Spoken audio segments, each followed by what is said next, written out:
度堆满一间房，麻布袋里的生咖啡豆来自世界顶级产区，却是吴子玉眼中追求公平的种子。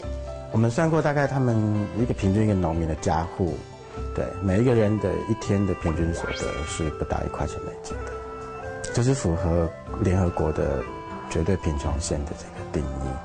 利润全进了中盘商口袋，农民被剥削，只能不断砍伐雨林，增加收益。吴子玉深入印尼当地，把关生产线，决定经营公平贸易，盈余全数回馈。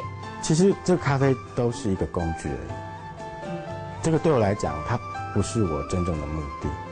我的目的是要传达台湾能不能去跟第三世界的农村做一个连接。善意的信念就像这些麻布袋层层堆叠，放弃了滤式高薪，尽管与世俗价值背道而驰，但吴子玉选择诚实，聆听自我。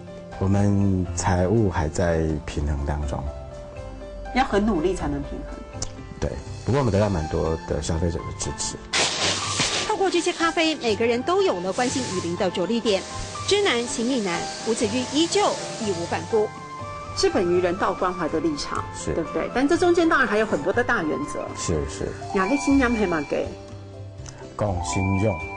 哦，共新用就是大埔腔，四线我们说共新用，是讲信用，是。这当然在整个交易的当中，是，绝对不能让那最原始的生产端吃亏嘛，是，对不对？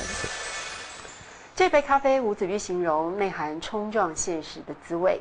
投入公平贸易咖啡3年，没有赚到钱，但赚到了坚持理想的开心，还有串联台湾、关怀人、关怀雨林保育的机会。哪个新疆黑马给共新用？哪个新疆黑马给共新用？